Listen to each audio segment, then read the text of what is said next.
à savoir, nous enseignons sur les anges car la Bible en parle plus de 300 fois. La théologie a certes conçu une science appelée l'angéologie, mais il est important de savoir que la Bible est le livre d'angéologie par excellence.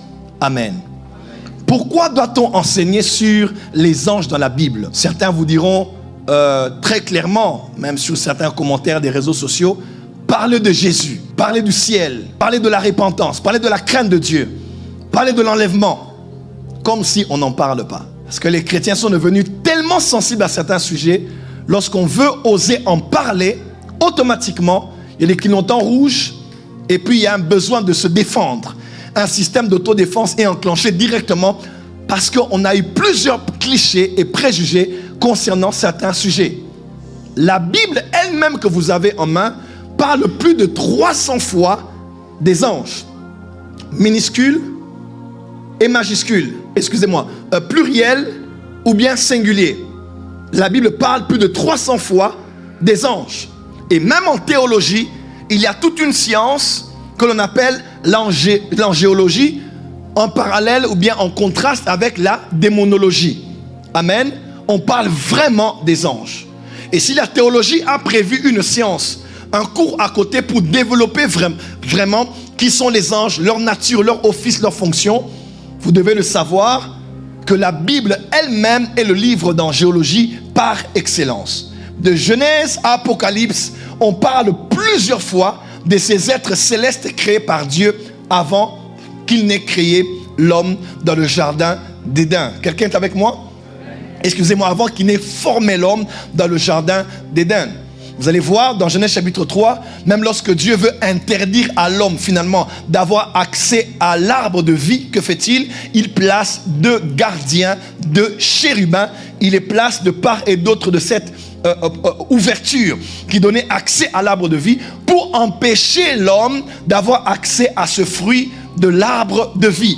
Dès le commencement, Dieu pouvait juste dire, vous n'y entrerez pas, vous ne passerez pas. Mais que fait Dieu? Dieu envoie des êtres célestes, Dieu envoie des gardiens de son trône pour protéger et garder l'arbre de vie. Que dire pour aller un peu plus loin? Dans Genèse chapitre 16, on parle de l'histoire d'Agar, n'est-ce pas? Alors qu'elle pleurait, alors qu'elle se lamentait, alors qu'elle criait, un ange lui a parlé et lui a dit, cet enfant-là, prends l'enfant, n'est-ce pas? Parce que de lui sortira une grande nation. Et c'est un ange qui a parlé à Agar. On va aller un peu plus loin encore, dans Genèse chapitre 18. Généralement, les théologiens disent que c'était Dieu révélé dans ces 3 personnes. Mais je ne pense pas que ce soit le cas. Je crois que c'était Dieu accompagné de 2 anges qui sont allés en direction de la maison d'Abraham. Lorsqu'il passait par là, Abraham a reçu 3 hommes chez lui. Ce n'étaient pas des esprits, c'était des êtres humains avec des corps, avec des estomacs, avec des bouches, et ils ont mangé chez lui. Et après avoir mangé, on voit clairement que Dieu a commencé à parler avec Abraham. Et au chapitre 19, verset 1, il est écrit que 2 hommes entrèrent à Sodome. En d'autres termes, ils étaient à 3, venus chez Abraham. Un restait, c'était l'Éternel, et 2, c'était des anges envoyés par Dieu pour aller détruire la vie de Sodome et de Gomorrhe. Donc Dieu pouvait aussi détruire Sodome et Gomorrhe, mais Dieu a envoyé des anges pour accomplir sa volonté et exercer son jugement. Il y a plusieurs versets dans la vie d'Abraham, dans la vie d'Isaac. Isaac, c'est plutôt beaucoup plus autour de son mariage, n'est-ce pas? Quand Abraham parle au sujet d'Éliézer, il le dit même en faisant la prière que l'ange de Dieu va aller et t'accompagner dans ta démarche, dans ta quête de la femme que tu auras pour mon fils. Abraham même croyait qu'il y avait un ange de Dieu qui allait accompagner Éliézer pour l'aider dans le choix de la femme qu'il allait faire. Ma prière ce soir pour les choix de ta vie, que les anges puissent t'accompagner. Alors, ton amen n'est pas arrivé, c'est pourquoi je dis que les anges puissent t'accompagner. Et il y a plusieurs versets comme ça dans le livre de Genèse, d'Abraham, Isaac, même en allant chez Jacob. Jacob, même n'en parlons pas parce que en termes de spiritualité, Jacob est le plus spirituel des patriarches. Il a vécu tellement des apparitions des anges. Un ange lui apparaît et lutte avec lui jusqu'au lever du jour. Il marchait, il a vu un lieu qu'on appelait plus tard Mahanaïm, le camp de Dieu. Il a vu des anges qui lui sont apparus. Il a vu plusieurs fois des anges. Dans Genèse déjà, on parle des anges. On parle de l'Éternel, oui. On parle de Yahweh, oui. Mais on parle aussi des anges qui sont à son service et qui travaillent.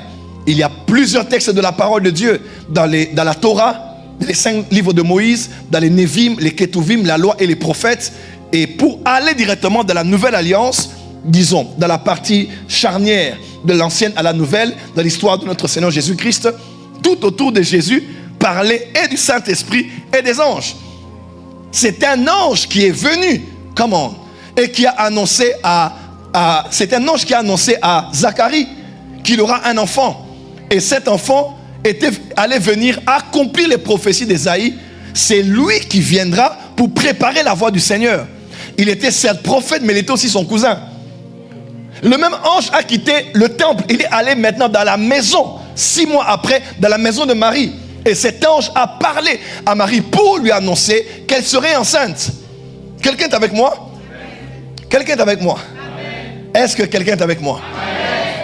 Et les anges sont allés aussi chez les bergers pour annoncer que le Seigneur était en train de naître, bien était né. Il y a plusieurs textes comme ça, si on doit faire référence à la tentation du désert. Il finit la tentation du désert. Dans Matthieu chapitre 4, il est écrit que les anges vinrent et le servirent. Quelqu'un est avec moi?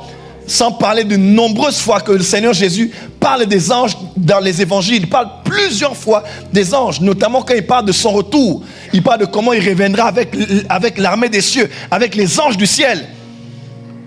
Dans son agonie à Gethsémane, lors de sa passion, au début même de sa passion, un ange vint et le fortifie. Et j'ai étudié le fortifie en grec. Ça veut dire il le fortifie dans son homme intérieur.